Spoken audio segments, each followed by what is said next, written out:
leadership of the EFF in the branch, the region, and our provincial leaders who are here, Deputy Chair and Secretary.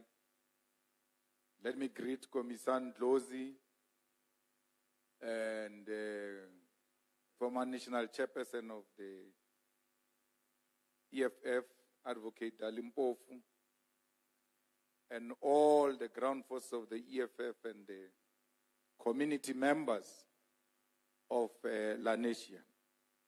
We are in this place not because it was an accident for us to be here.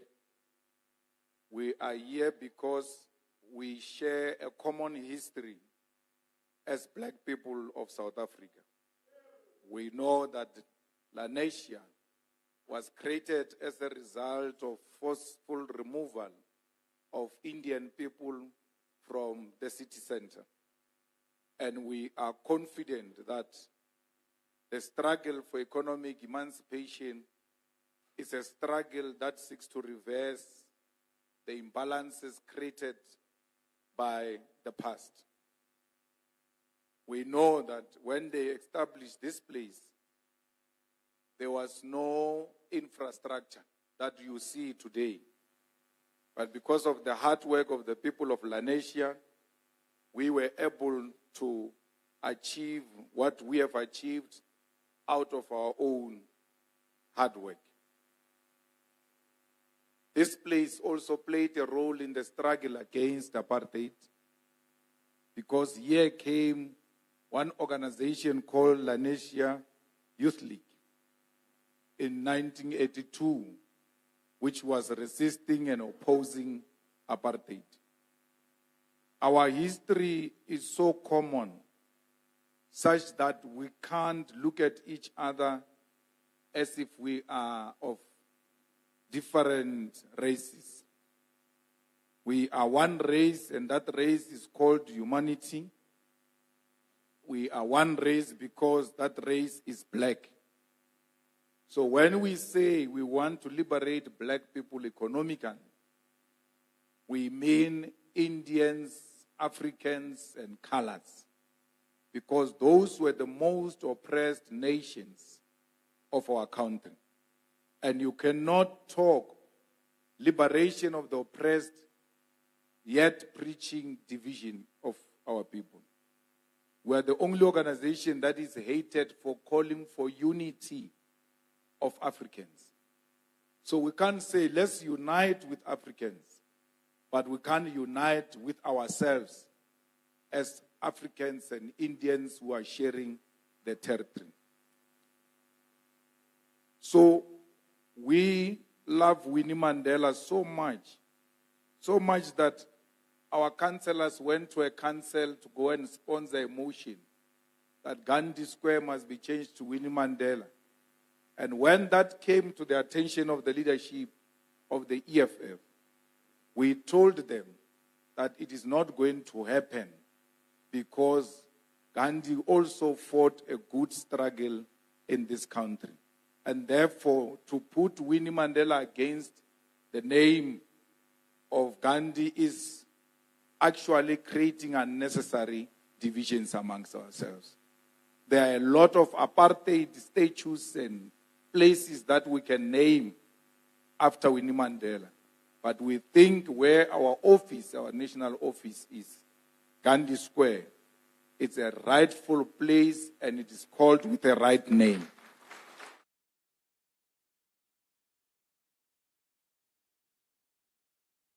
The EFF wants to protect all our people and wants peace and stability in our country. We are one organization that if we are given a responsibility, it will not take us 3 months to reduce crime close to nothing. Because we will not be the kind of government that will smile with criminals. We will not be the kind of government that will arrest men and women who took out AK-47 against the police who are carrying 9mm. Once you take such a dangerous weapon meant for war against the police, you must know you have made an appointment with your maker. Because no one must point a dangerous weapon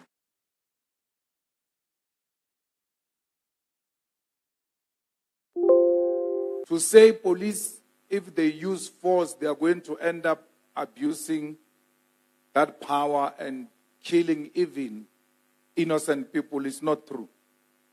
There was a group of police who were doing a good work in KZN, which was called Cattlemen. That group of police got so excited and ended up being involved in fights of gangsters and killing even innocent people. Because of our constitution and the way things are, that group of police was able to be exposed and they were removed from the police force.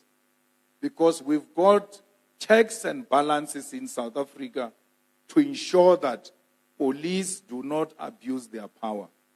But police feel scared in their own country, in their own communities, because if police are scared, then it's worse with us. It means we are dead.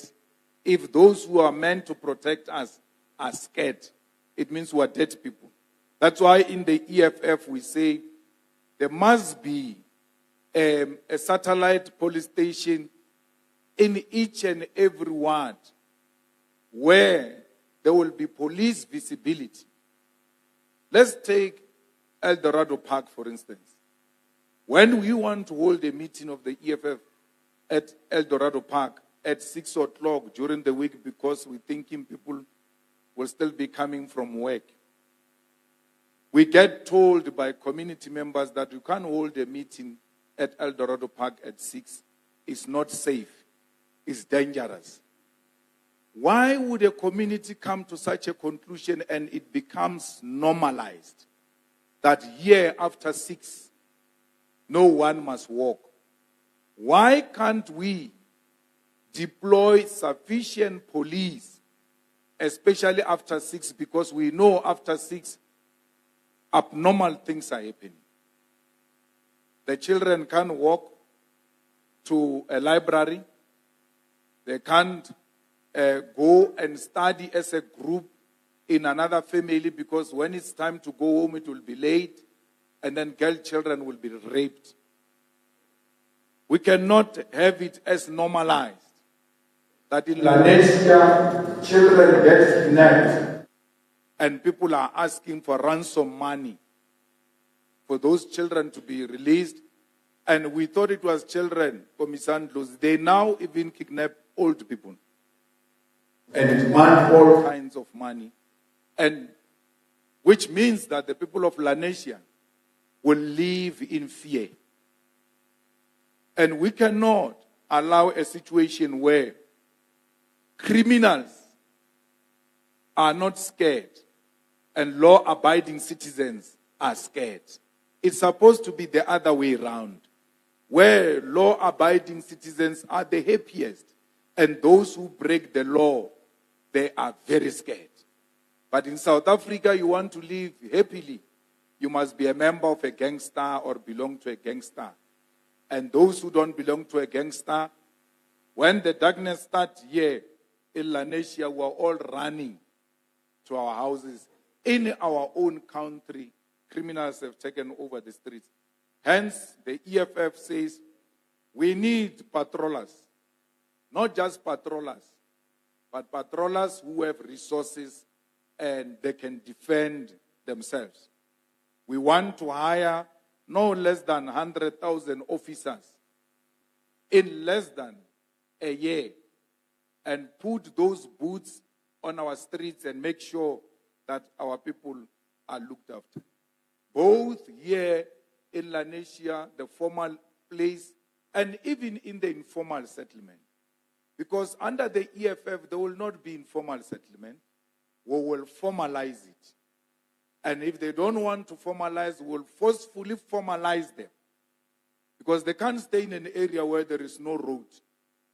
where a person, Buddha, just comes and puts a check where the taxi must go in, where the ambulance must go in. There will be law and order. And when we speak about Lenasia, we speak of everyone, Indians and Africans, both in the formal and informal settlements, will receive the necessary protection. But we will also pay the informants.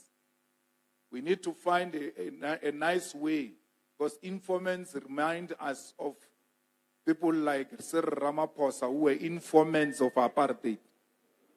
So we need to find, in Cuba, they call them defenders of the revolution. So we need to find a nice way of calling these informers, because the EFF government is going to give them money. How do you have crime intelligence that pays 300 rand per informer who gave them information about a dangerous situation where an Indian businessman is being kidnapped? We know where this man is. These people are demanding 10 million. If you do this, do that, you are going to find them at that place. They do exactly that. They find this person who kidnapped an Indian businessman. They save 10 million from that family and then give an informant 300 rand. And this informant takes a high risk by giving such dangerous information to the police. So informants are going to be paid properly so that they put their ears and their eyes on the ground and they know, if I deliver a successful information, I'm going to get enough money to support myself and my children. So we need to reclaim the streets by ensuring that police are there, patrollers are there, and informants are there, and our people become police themselves by not buying stolen goods. Because we make crime to flourish by buying stolen goods. A person comes with a laptop without a charger and sells it to you, or you'll make a plan with the charger. You must know already that there is a problem. Once there is no charger, there is a problem. You buy a TV, it doesn't have that cord of plugging. You know this was stolen. So we must not buy stolen goods. We want to ensure that we stop load shedding. Load shedding is man-made. It's not God-given. If you want to see that for real, load shedding is man-made, just remember when the World Rugby Cup was playing. The whole World Rugby Cup, we had electricity. How does electricity know there is World Rugby Cup? Only human beings know there is a game of the bosses who can't take away the electricity. So immediately after the Rugby World Cup, load shedding hits. Look at what they are doing now. They are trying by all means to keep the lights on until the 29th of May. So I want to tell you that the electricity is going to go away on the 29th of May, 9 o'clock, when counting starts. Because they want us to count in darkness so that they can steal the elections the same way they stole elections here in Gauteng. So it is because it's a human being's problem, it's not any other problem. we need to fix coal power stations and make sure those power stations are used optimally for the benefit of our people. But we need you to convert, because we spend a lot of electricity on heating, like on geysers. Why should we have electricity geysers when there is gas geysers? As part of government intervention to save electricity, we will give our people free gas geysers in exchange for your electric geyser, so that we save electricity. Why should we have electric stoves in our homes when we can have gas stoves? Imagine you remove heating and you remove cooking from the grid. You save a lot of electricity as an immediate intervention. But you need to go to China, you need to go to Russia and ask them to come and help you to conclude Medupi and Kusile, which we have been building for so many years and we don't seem to be getting them right. When one unit is working in Medupi power station, it's a call for celebration. They even issue a statement that one unit is working now. It won't last 6 months, it collapses.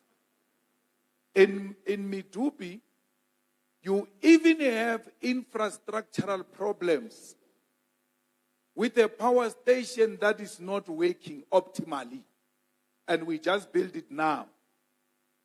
That's ANC government for you.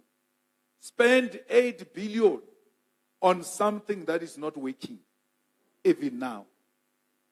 Because we are defeated and we are confronted with a challenge, you go to your friends and say, guys, come help us. One of the biggest coal power stations is found in China. China has got latest technology to make sure that they don't pollute a lot. So you go and ask for help. You need more power stations. You go to China, you go to Russia, you go to India, you go to anywhere where there are progressive forces and not exploiters, and say to them, come and build a power station in South Africa, your own power station. We don't want money from you, nothing. But you will own it for 30 years. After 30 years, you hand it over to us. They called it build it and operate it. And transfer. So, build it. Imagine if we had allowed the Chinese or any other one with capacity to build a power station under BOT in 1994. That power station was going to be handed over to us this year and we'll be owning it. Why should you have a problem of electricity in South Africa when there is so much solution, yet your exploiters are saying close down your coal? Close down the coal, destroy coal power stations. After saying that, they place an order for coal. You don't use it, but bring it here, I'll use it. And then we allow such stupidity. They even give us money. They buy us to get into trouble. How do I destroy a coal power station of 1,000 megawatts if there is no alternative 1,000 megawatts? I want green energy. I will destroy these coal power stations. If you say I destroy this one of 1,000 megawatts, give me 1,000 megawatts of clean energy. I must destroy my power stations because I want wind energy. When do I know wind is coming? Because it can be so windy now. And before you know it, it's like there was never a wind here. But coal, I know it's here. We have done our research. This mine of coal is going to take us so many years. It allows proper planning. So, introduction of the clean green energy should not be the destruction of our own base. We need to have our base so that we build from the base. How do you say there is a place in South Africa where you can travel for 100 kilometers on a gravel road? Government doesn't have money. But there are men and women here who have money. There is Robert Gumede. There is Patrice Motsepe. There should be many other Indians with money. You say to them, come and bid here to build a road on BOT. Build that road and put a toll gate. Not this thing they were putting here of e-tolls. And our people are going to pay for using that road because our people don't want free things. They want development and they will pay for it. You build it, you operate it, you transfer it back to us. After you made your money and you made your profit, that road will never expire because it's a quality road. So why must we be worried? So, when we say we want to own the land, we don't mean we are going to take these beautiful houses of Lenasia from you. We mean the state is the custodian of the land. Let me tell you this. The state is the custodian of water. This water you drink it is owned by the state. It gets provided to you by the state. But you never opened your tap one day and felt less ownership of that water. That's why you even call it my water. My water. But if we say, show us the paper of ownership of this water, you don't have it.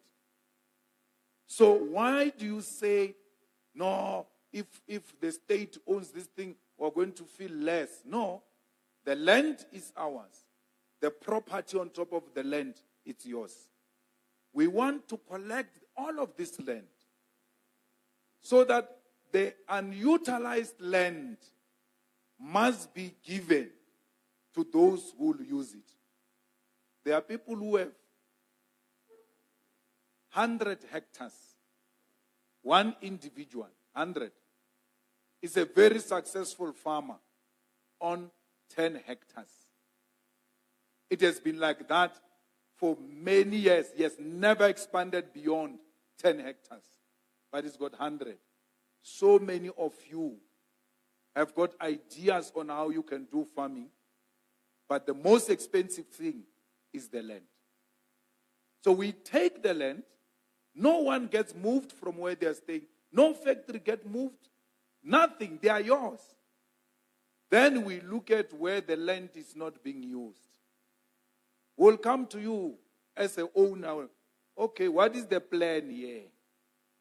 No, I'm fine here. What? Okay, let's take this one. Allocate it to others. Before you know it, there are 5 farmers. Each have got their own portion in a land that used to be owned by one.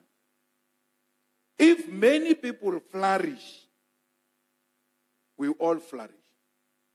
But if it's one individual that gets to be celebrated for being rich in Lenasia and the rest of others are poor, there shouldn't be these informal settlements that we're talking about. We should have identified land and then allocate it to our people in such a way that they settle like human beings and not sardines. There is no dignity. There's no dignity in how our people are settled. In Alexandria, if you go to Alexandria, you'll be shocked. The situation is so bad. And there is a piece of land just next to Alexander, owned by Wits University. What are the plans with that land? When Dalimpofu was at Wits, they were owning that empty land. He left. His son, Mbuyiseni Ndlozi, went. Wits was still owning that land. Did nothing on it. He left. Now, Mbuyiseni's son, Ratana Malema, will go to Wits. The land is still owned by Wits. Nothing is being done on that land. Yet, next to it, people are staying like sardines. And don't talk about it because you are going to scare the investors. We must allow our people to stay in that situation, in squalor, because some investor is going to be offended. You know, had we given our people free education in 1994, we were not going to need free houses or social grants. Comrade Carl, 1994 should have been about free education. Rich or poor, every child must go to school and be educated.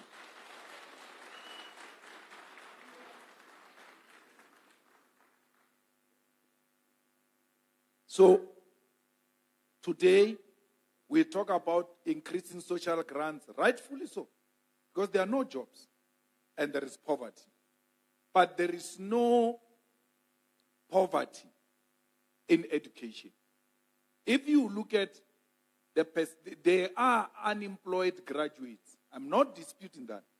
But if you look at amongst the percentage amongst the graduates, it's very low of unemployment, which is a scientific confirmation that education is a weapon against poverty. Now they don't give us education, they give us RDP houses to keep us in poverty and illiterate because they love them uneducated. Educated people are going to challenge us. They will not vote for us. We want them suffering so that when they speak, we give them a t-shirt. When they speak, we give them food parcel. When they speak, we give them RDP. It looks like they speak a lot. We create jobs and call them mapanya-panya, what? Fake jobs of panyaza. But our people, had they been given house and free education, then they will be buying their beautiful houses now. That's why EFF insists on education. We want to make education fashionable. And that's why we say in the EFF, if you don't have matric, you can't go to parliament. We're not discriminating against anyone. We're simply saying you need to go to school. Of course, we've got elders amongst us who can't ask our elders for matric certificate. But if Provincial Secretary Mushe does not have matric, what was he doing all along? Because we got freedom in 1994. What were you doing? You can't say I was being prevented from going to school and. In the EFF, education is what will get you to succeed. We're going to support small business in the EFF because small business is the one that creates jobs. So, how do you support small business? All the food that is eaten at Sun City, what is the name of Sun City? Prison. John Joburg Prison. All the food that is eaten there must be produced here by locals here. All the food that is eaten at schools called feeding scheme must be bought here. What is so special about a tomato from Limpopo? Huh? You want to eat tomato, you must wait for a truck to come from Limpopo to come and give your children tomato in a feeding scheme.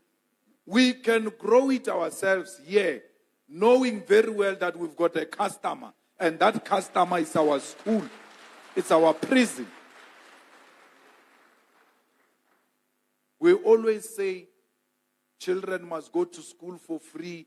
They are not paying school fees. As if school fees is what makes education. No. Education is made by those buildings, by books, by uniform. You give them all of that. You say, no, you are poor, Shem. No, don't pay school fees, you are poor. But when it comes to buying uniform, they are rich. You say to them, buy uniform. How do you say I'm poor to pay a 200 rand school fees, but I'm rich to buy a 1,000 rand uniform? It can't be. There is some abnormality, some craziness that is going on. You give prisoners uniform for free, but you don't give school kids uniform for free. How do you do that? The people who are saying we don't want to be criminals, we want to go to school so that we become better people. They don't have uniform to go to school. But the day they commit crime, you are so prepared to give them uniform which you refused when they were outside prison. You want a free uniform, come to prison. That's what they are saying. You want free food, come to prison. When our people are going through hunger. So, we want you to know that we are a caring government that is going to support small business and make sure small business succeed, and government does business with the local communities where those institutions are found. So, we must make sure that when we vote, we don't vote with emotions. Someone was saying, why does it look like all these lawyers support the EFF? And then the other lawyer responded and said, because lawyers can think and they know what makes sense. And what makes sense now is the EFF and no any other organization.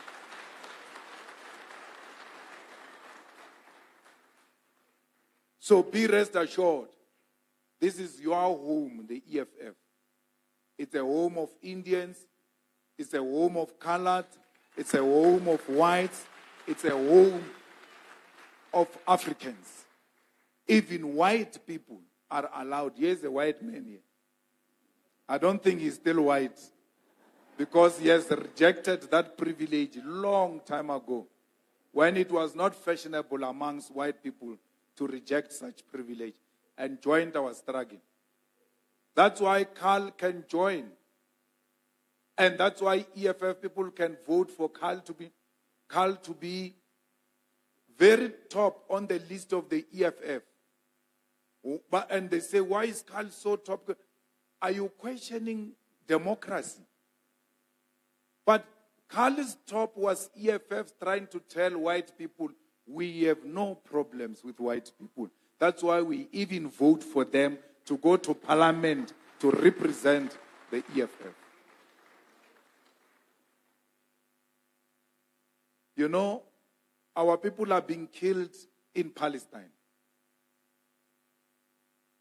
They want to wipe the whole nation off right in front of our eyes. They have occupied Palestine, and we who know what is occupation should have an appreciation of what the Palestinians are going through. We know when they call an organization a terrorist organization, what do they mean? Because even this ANC was called a terrorist organization when it was fighting for its own people. Nelson Mandela was called a terrorist himself for fighting for his own people. The Palestinians are fighting for self-determination. They want their land back from the occupiers. And what the occupiers do, in return, they kill Palestinians. So we cannot fold our arms and pretend that we don't see what's happening in Palestine. If there is no peace in Palestine, there won't be peace the whole world amongst those who love peace. No any part of the world must be characterized by war. We just enjoyed Eid now as Muslims. I hope as you are eating, you are dedicating also to those children and women who are being butchered. They didn't have Eid. Instead of having Eid, they were fed missiles, guns. Once they try to come together to pray, they are a threat to a certain group, and it kills all of them. Even kills UN staff members. Even bomb a hospital. Bomb a refugee camp. Let me tell you, even if the general of Hamas is in that hospital, once he runs into that hospital, it's done. We can't do anything anymore. You can't bomb a hospital because you say there is Hamas in a hospital. You have to find other ways to get to Hamas without bombing a hospital or a refugee camp. It's not called a refugee camp for nothing. That's why we took them to ICJ. That's why we support that decision. Because once you start bombing UN staff members, bombing refugee camps, you are violating international law. You are committing genocide. That is in violation of international law. You kill journalists. We don't love some of them here in South Africa, but we can't kill them. Journalists, whether you like or you don't like, you can't kill them.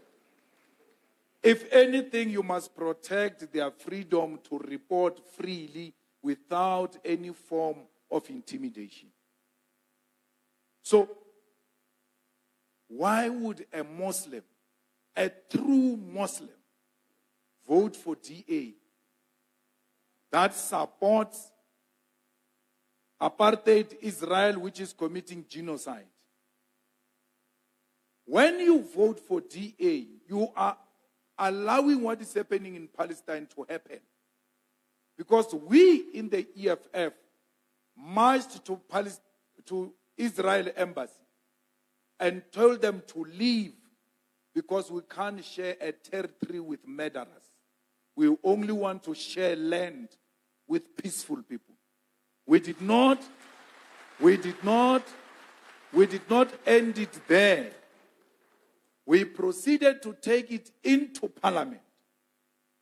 And we took a resolution in Parliament that South Africa must cut ties and remove the Israeli embassy.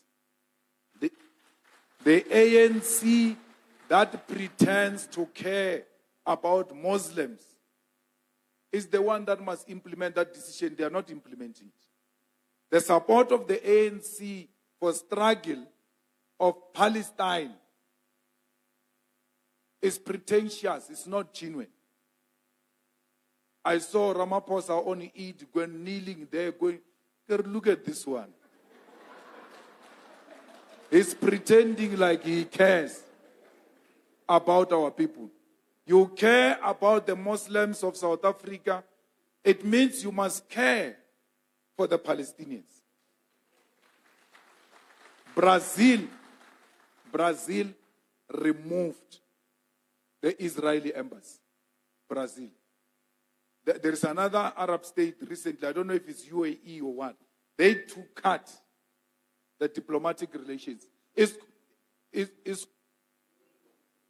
Yes.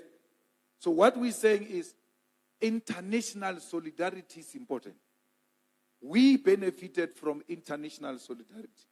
There were big marches, big boycotts in London, in USA, in Washington, for the release of Nelson Mandela. They don't know. We were born, Mandela was already in prison. We came to join the struggle for his release without knowing his face. That's what the international community did. That we don't care whether we know his face or not. But he's violated because he's standing for the rights of his people. A Muslim that votes for a Patriotic Alliance, that took a platform and said, kill Hamas. You vote for ACDP, that said, we cannot cut relations with Israel. So, Lenasia has got a very good history of progressive struggles here. It cannot be that there is a single vote of the DA coming from this Ward 9. We don't want them here. We don't want them here. Why? They are allowing the killing of our brothers and sisters and our children. Who support killing of children? Who identifies kids as a threat? Even the ANC cannot be voted for because the ANC should have shown seriousness by removing that embassy. They have not done so. All they do, they go to ICJ, International Court of Justice. They are there talking. It's easy to do that one because, you know, the court issues take forever. They are buying themselves time. The immediate thing now is to remove the Israeli embassy. That's when we know we are practically in solidarity with the people of Palestine. McDonald, you are talking about, received a letter from EFF and said, do you have any product there that comes from Israel? They said, no. We buy our food here. They gave us the list. Said, we believe you. No problem. We went to Woolworths. We said, we know you are selling Israeli food. Only the EFF did that. No any other party did that. Said to Woolworths, do you have Israel food products? They said, no, we're left with what they said the name. Some 10%, give us 2 weeks, we'll sell all of it and then we'll not order again. We said, there's no 2 weeks because people are dying now. By supporting any product from Israel, you are supporting the genocide against our people. We said to our student command everywhere, no lecture or visiting lecture or any teaching material should enter our universities or enter our TVET colleges if they're coming from Israel. We're not saying Jewish kids can't learn in our universities, no. But we're refusing the products that comes from that government which kills people. So, we're making a plea today that Lenasia Ward 9 is a no-go area for those who support genocide. And we are not going to block them physically. We are going to block them through our vote. Vote for the EFF and have the load shedding stop immediately. Vote for the EFF and have the jobs for our people. Vote for the EFF, have everyone have a piece of land. Vote for the EFF, see the removal of Israeli embassy in June, immediately in June. That, if you vote for the EFF, that is going to be in the acceptance speech of the president, that with immediate effect, we want the Israeli embassy closed. My Indian community, I know you are poor like all of us, but you have a little bit. I ask you to donate to the EFF. Not only in money terms, goods, food. These volunteers of the EFF are not working, they don't get paid by anyone. All you can do is to give us that support so that we can claim back this Lenasia and take out the criminals. That's the first challenge I give to you, to donate to the EFF and make it successful. The second challenge is to challenge all the females who are Muslims to donate sanitary towels to poor females every month. That if you care, we're not asking a lot. Just identify one or two and say, these ones I'm going to buy them sanitary pads every month. Why? Because those girl children who come from poor families, when they experience nature, they don't even go to school because they are ashamed. You give them sanitary pads, you restore their dignity and their confidence. You are well-known business people. The good thing is that we can learn a lot from you. You're working hard, you've got successful businesses, you make our economy to be what it is because of your hard work. We want to learn from you. We want you to teach us. You can't teach us by just talking. As an Indian family, each one of us must adopt one African child who is going to be under our family mentorship and say, you come here, we want to teach you how business work. We can produce through you. Because you are doing that with your children. Your children just become successful. It's a generation after generation. Go and break a generation after generation of poverty. Because ours is poverty. It's passed from one generation to the next generation. One generation, we inherit poverty. But you are coming into our lives and say, we want to teach you. You could have broken a generational curse in that family. So we are making a plea that all successful business people, especially Indians here in Lenasia who have successful businesses, please adopt certain families and teach them. Let us not be a group of complainants. Sometimes we need to take action. And once you liberate as many families as possible, some of these things we are complaining about of crime and all of that, they get reduced because people have got something to do. All I'm asking is, give us something to do. Let's work together as a community. And the only thing that can unite us is for us coming together. Once we work together, there's nothing that can divide us.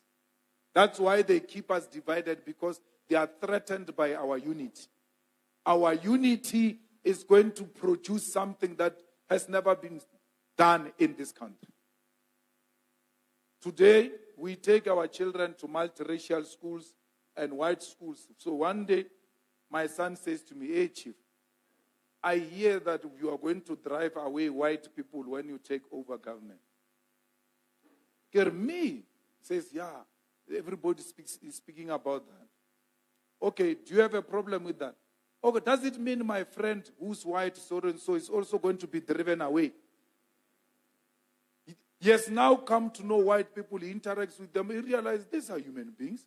There's nothing wrong. He takes it upon himself to defend them. Because he's got a working relationship with them. That's what we need to do.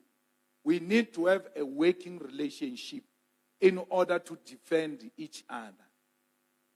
And mentorship, I don't mean donations. Mentorship, I don't mean food parcels. You know mentorship better than me. Because we shouldn't live here and say, no, we can't adopt any family because we're already giving them food. That is just for that time. You give them a skill, it's forever. You will not have to give them food parcels.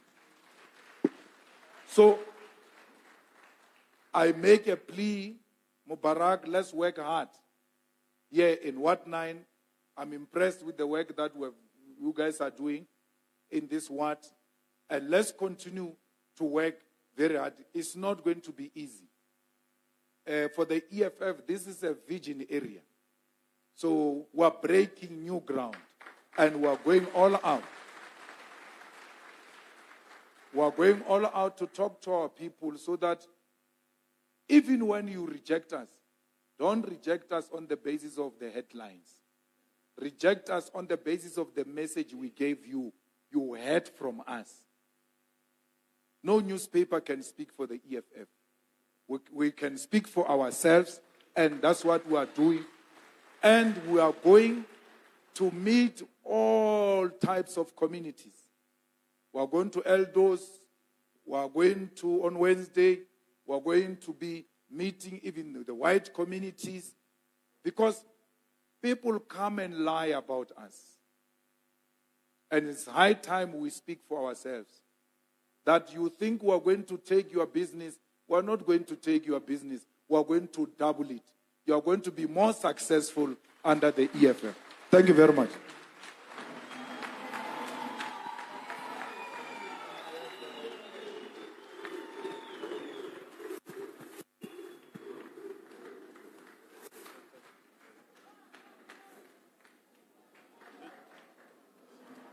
Thank you very much. We can remain seated so that we can now take questions and engage the President and the Commander-in-Chief of the EFF. I'm going to allow the first 5 hands who are willing to Tumsani and your coordinator of the sub-region, can you assist us with the distribution of the mic? And you're going to be number 1, number 2, number 3, number 4, and the old man at the back will be the number 5 is our first row. Can we be settled so that we are able to hear the questions? Can I have the roving mic? Number 1, thank you very much. You state your name, please. Thank you very much.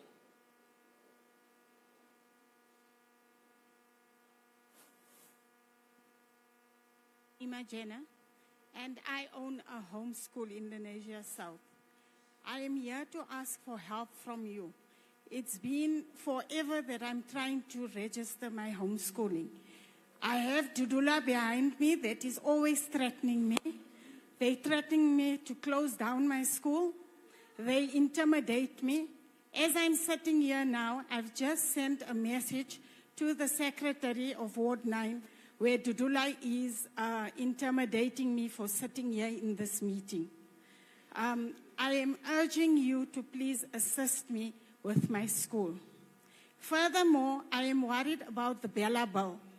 The Bella Bill is now taking into legislation where our Hafiz classes and our schools are being threatened by it. So as a person or as a principal or leading a leadership, I would like to ask you to please read through the Bella Bill and assist us with the Bella Bill. We are Muslims, we are Catholics, we are Christians. It is going to affect our children. It's going to affect our girls. It's going to affect our boys. We won't be able to perform religiously. And also, rape is one of the things that is going to become more in our communities. My daughter in 2021 was murdered. And I would like to carry her legacy because she was an educator. So that is why I am here today. making an appeal to the CIC to ask him to please assist me, my school, and all the children that face challenges at my school. Thank you. Thank you very much. Number 2.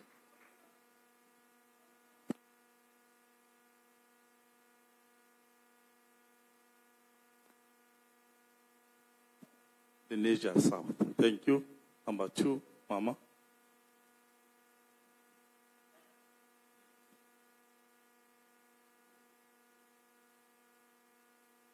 The mic, ma'am, can it be close to you?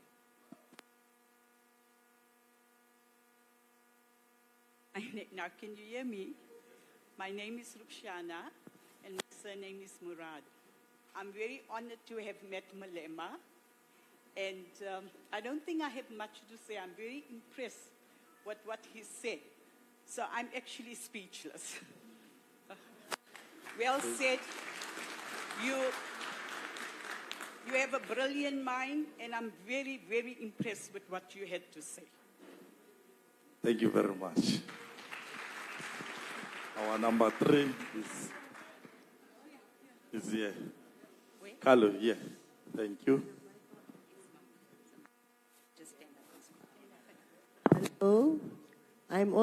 My name is Fatima. My surname is Abed. I'm an ex-educator.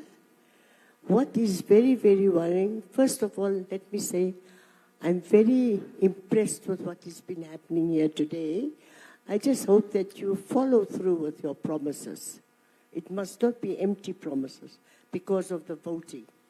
The next thing is, what we are very concerned about is our teachers, our Indian teachers particularly, do not get placed in our schools here. All this vacancies are given to the African teachers, not that we mind, but at least have our Indian teachers also fill in posts. Why should they not be given posts at school? They do not consider the Indian teacher at all. And this is a bit of an alarming situation because these teachers studied. They studied very hard, but they have no jobs. Where do they go to? Please try and help this condition, please. Thank you very much. Number 4 is here, Carlo. Yeah, the old man is number last. Number 4 is. Thank you, MMC. Good day, CIC, and good day to all. I want to say Jazakallah to everybody, and thank you for coming to this event. I just want to bring up that we've got a lot of members and friends that are actually domestic workers. Teachers are actually, and principals are demanding for school fees. They are demanding for school fees whether they finish matric to get the matriculant jacket. Domestic workers earn below the bracket. School fees are 4,500, 2,500. Some of them only earn like 2,500. We have parents that are divorced parents who are sitting with 5, 6 children. Why is it not that they have to pay 4,500 per child over 7 of them? Children cannot get placed as well in Lenasia. We have parents who are living within the district, which they go to department, and department tells them to be placed in El Dorado Park, or perhaps get placed in Lenasia South. The problem with transportation is that a parent is only earning 4,500, coming to the means of paying for a roof over her head and trying to make means for a plate of food. The teachers will tell the child and insult the children and tell them you can't pay school fees, you have to be removed. You can't pay school fees, you're not allowed to get a matriculant jacket, or you cannot attend a matric ball. So this is bringing pressure. A lot of kids within our community has committed suicide. We do not have counselors within schools. We need counselors to be within schools for children to get counsel lessons. We need the normality of knowing that we have children with disability problems. We have one disability school in Lenasia.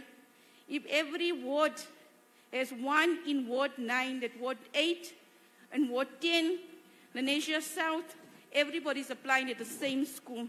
So we cannot get placed for our children on special aid schools.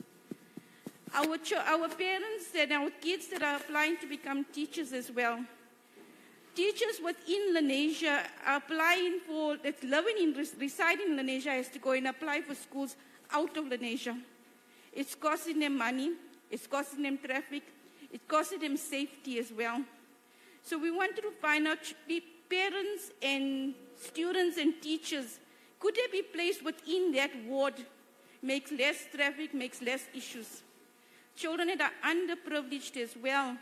Is it not sort of a transportation facility? Because currently kids are paying $450 just for transport per child per month. Thank you. Thank you very much. Number 5, yes. Hello. Thank you for giving me this time. I just want to report the Master of Johannesburg, the Master's office, where the Deed's office, not the Deed's office, the Master's office. The Master's office is so corrupted. I can bring documents to you where we never consent to a sale. It's done underhand at the Master's office in Johannesburg. We are pioneers of Lenasia.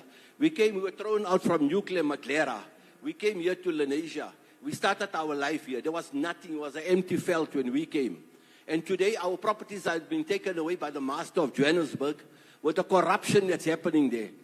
The Master is there for 30 years, and he's been pocketing money from from properties and from estates, where monies are in deceased estates account.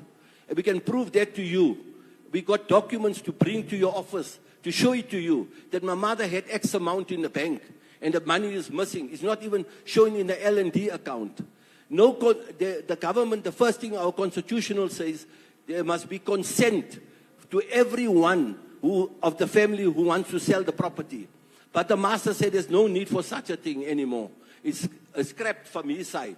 The Master, Mr. El Pule, the Deputy Master, Mr. Beatrice van Wyk, and we get the Assistant Master who was charged several times for theft. He was charged several times for theft. And it's from Soweto, they moved him back there because he knows how to handle the documents and get his own executor to do all the fraudulent things at the Master's office. So we can bring it to your office whenever you're available. My number is 083-6224-920. I'm prepared to bring all the fraudulent documents to your office to show that nobody's equal, according to our president said, everybody's equal against the law. 2016, my mother passed away. The estate hasn't been rounded up because there's so much corruption in this estate. We need the help, please. Thank you. Thank you very much. That constitutes our last hands. It's fine. Hello. There you can go. Thank you, Mr. Chair. For the CIC, Mr. Julius Malema, thanks a million for availing yourself, coming to the hub of political change in South Africa.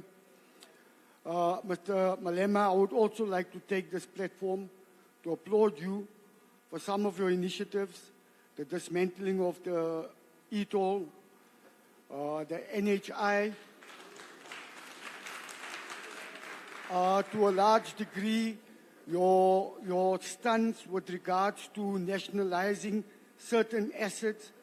But my question to you, Mr. Malema, is, I'm quite certain that you will be a prominent figure in government. I'm pretty certain about that. But Mr. Malema, the lifeblood of any economy, the jugular vein of any economy is the price of petrol, the price of fuel. Since 1994, there has been a total disruption with the price of petrol. There has not been a month that has gone by since 94. And we envisage another massive increase next year. So my question to you, Mr. Malema, is next month the motorists must expect another massive fuel increase. And I say I'm quite optimistic you will land in certain big seat in government. What would be your stance to control the price of petrol? Because if that is not governed properly, that will definitely, Mr. Malema, lead to a country that is dysfunctional and totally enshrouded in poverty and whatever else that goes with a country that's not functioning well. Thank you, Mr. Malema.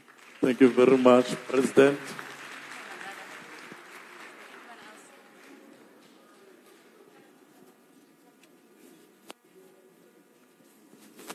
Thank you very much for the inputs.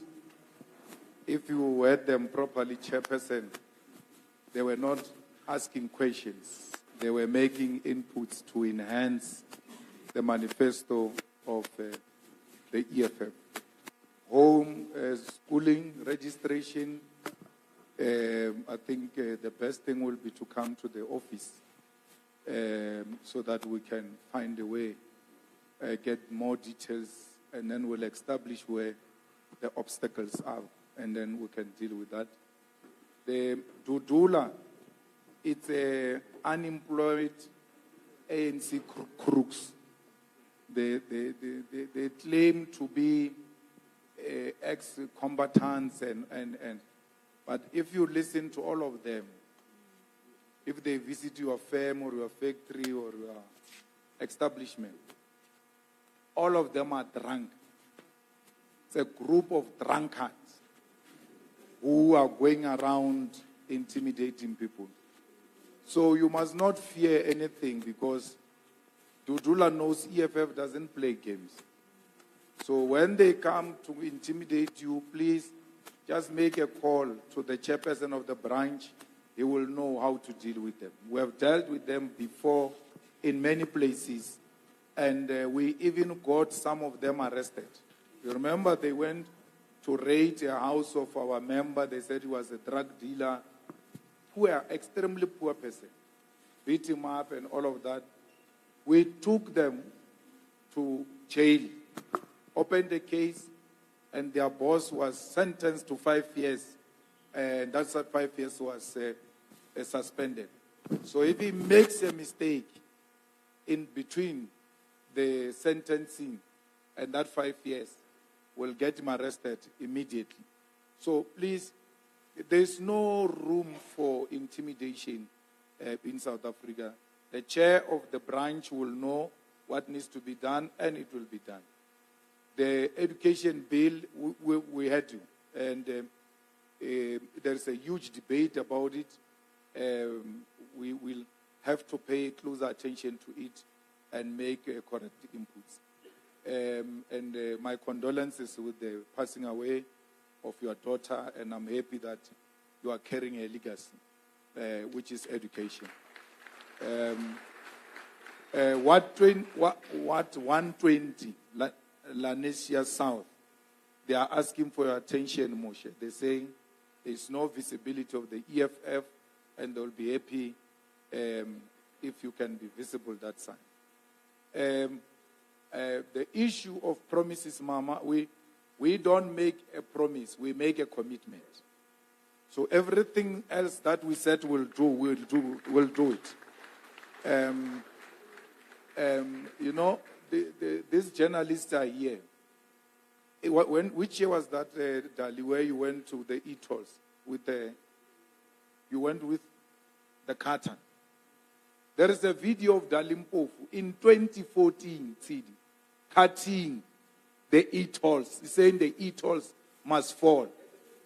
As a premier candidate of Gauteng in 2014, he was cutting those e-tolls, said, when we take over, we'll cut them. Yesterday, I see Panyaza and ANC doing a countdown of switching off the e-tolls. We said that in 2014, that these things we're going to switch them off. We don't want them, and we are not going to pay. In the EFF, no one paid. We said this 10 years ago, because we see things that are still to come 10 years ahead of us. The ANC is 10 years behind. It's following the EFF.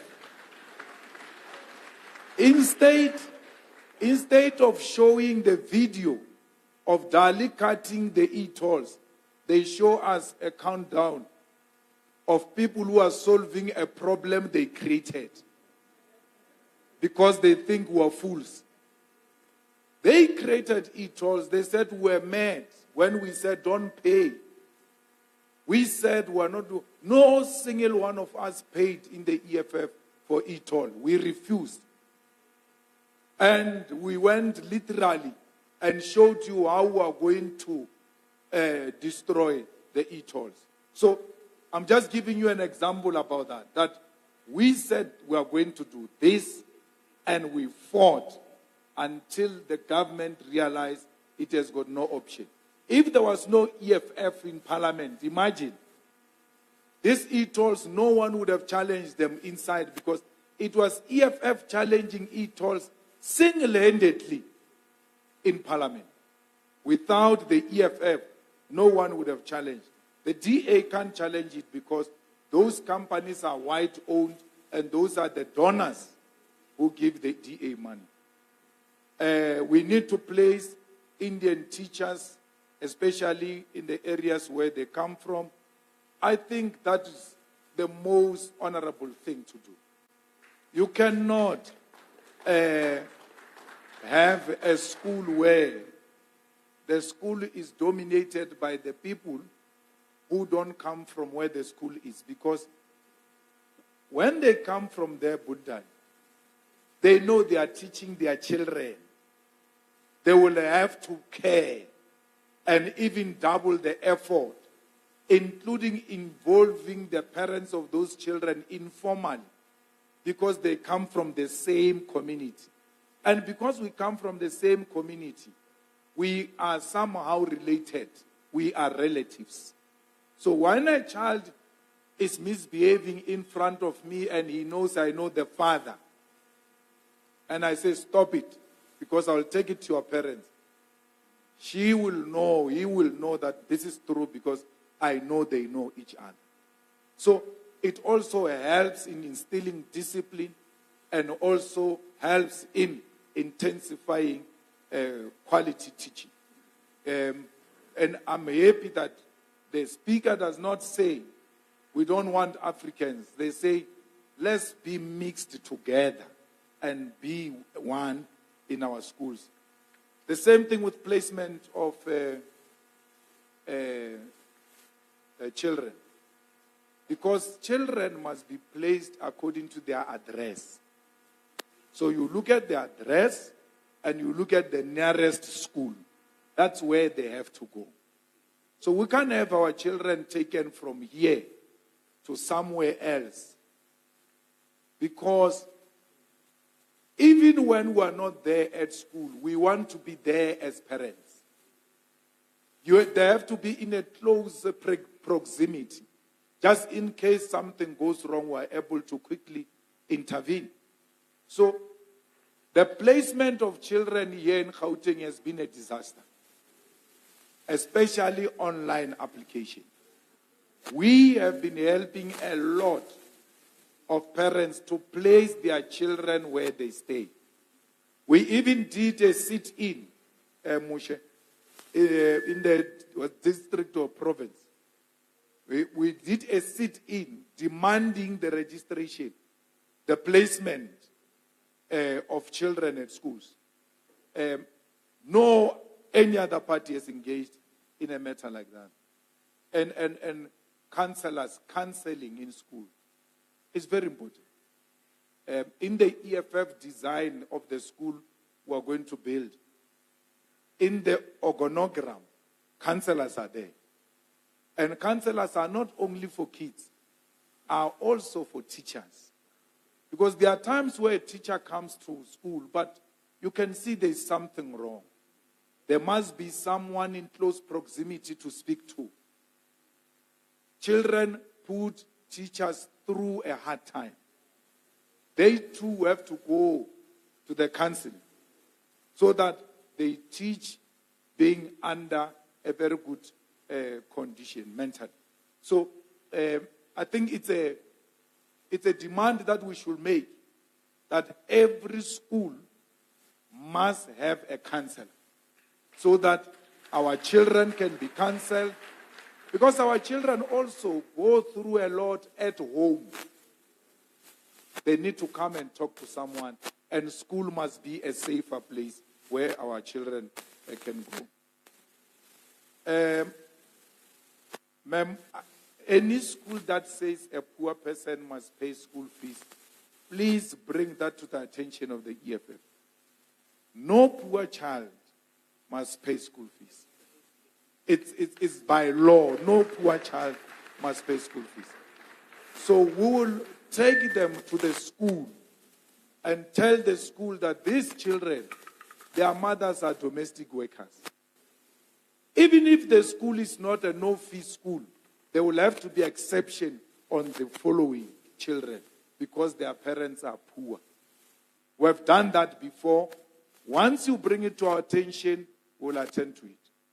We have also collected matric certificates from principals who were saying, this child did not pay a school fees, we can't give them the results and all of that. We said, show us where you've got a contract with this child. Because you don't have a contract with the child. You've got a contract with the parents. Follow the parents. The parents, these are not parents' results. These are my results. You can't fight with my mother through me. I don't get involved in issues of old people. You guys go and sort it out there, but give me my results so that I can apply for school. If there is anyone who's doing that, withholding results of children because of school fees, bring that to the attention of the EFF. We'll attend to it with immediate effect. Very interesting topic of the master's office. I think appointment should be made. You come to the office, we sit down, and I'm happy you are even singling out individuals, saying names, because that's how we work in the EFF. We want the name and the face so that we know what kind of animal are we dealing with here, which is stealing people's monies. So don't worry. Once you bring it to our attention, the advocate is here. The legal office of the EFF is fully equipped with qualified lawyers. Those are the kind of issues we want, where we can nip corruption on the bud, where we can fight corruption. No one must lose his or her property because of the corrupt officials who are not working hard, but they live large because they steal from. Imagine one day you wake up, you are told your property was bought. You never signed anything, no, and the papers are here. And you don't have the means to can fight them. They're a powerful institution. EFF is your home. Come there. We don't even have to write a lawyer's letter. We write an EFF letter. Please resolve that issue in the next 14 days. Otherwise, we don't know. Then the matter gets resolved. The matter gets resolved. So, the price of fuel is extremely expensive, and you are right. There is no economy that can stand without fuel. Well, fuel is for everything. Now, one of the immediate things we'll have to look into when we take over government is the petrol levy. If the petrol is this expensive, why do you put so much levy in it as government? So that can be an immediate relief while we are looking for a permanent solution. There are a lot of countries that we can get fuel from. The problem is that these people are in trade agreements with wrong countries. Instead of us accessing things in a cheap way, we get them from these ones who have colonized us, and they also put more profit on those things. If we had started building a pipeline from Venezuela to South Africa from 1994, we could be done by now. And we could be getting fuel from Venezuela in a reasonable manner. But because the leadership is in trade agreements with the West and America and them, they are unable to go and source a cheaper fuel. So we are not in agreement with anyone. We are in agreement with the people of South Africa, and we must find them an affordable fuel. And as an immediate intervention, we'll look into the levy, and as a permanent solution, we'll look at where can we source fuel in a reasonable way so that we give our people a fuel, not this expensive fuel that increases every month. When I was in Venezuela, they were buying a liter of petrol with an equivalent of R1. They are not, it's clear, they are not buying petrol. They are buying cars and you are given petrol for free. I mean, I looked at that and I was like, if we were to take a pipe from here to South Africa, South Africans will be the happiest people. Here, you buy a car, you pay installment of that car every month, and pay another second installment called petrol every month. So the car is expensive in South Africa. And now what makes matters worse is that there is no reliable public transport. Because if they were making fuel this expensive, they should be giving us reliable public transport, which is safe and can deliver us where we are going on time. So those are the things that we'll look at as the EFF. And I'm happy that we've had this engagement and I've come to Lenasia. It's not for the first time I come here. I came here as a president of the Youth League before. Tambalile, yes. So, and it's not the last time. Let's build a strong EFF that has got all people of South Africa, inclusive of Indians. Everything else you said, we've taken it to heart and will implement it. Thank you very much.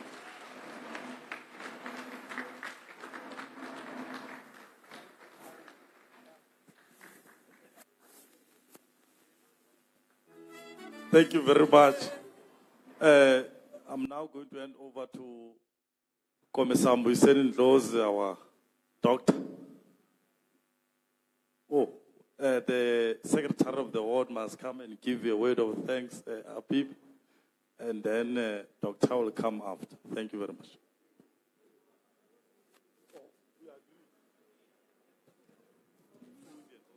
Okay. Assalamu alaikum. Good afternoon. Namaste. Goeiemiddag. Hello. First and foremost, we'd like to thank the CIC for honoring us with his presence. We'd like to say thank you to each and every one, from leadership to every member of parliament. We say thank you. Most of all, we'd like to say thank you to everyone that has attended today, the community of Lenasia, for coming out and showing the CIC there is actually a ward in Ward 9. Thank you, mummies and daddies. Thank you to the domestic workers, to the businessmen, to those people that had closed their shops earlier today so that we can then come and attend this meeting. Thank you so much. To those that have engaged the CIC, thank you for bringing to his attention the problems that we may have and we are facing. Thank you so much. Most of all, thank you for the wonderful food that Ward 9 has prepared for us. We'd like you to please partake of that before you leave. And then I'd like to say a big thank you to the security that was provided to us by the community today. We'd like to say thank you as well to the communities that we met last night. Thank you to the community of Ward Extension 5, sorry, not Ward 5, Extension 5, for meeting us and making the transition very easy. Thank you so much. Thank you very much. I see the MMC of community safety is here. Our advocate, the prosecutor is there of the province, Moela and Tabela. Thank you very much. Can we now release the president to go to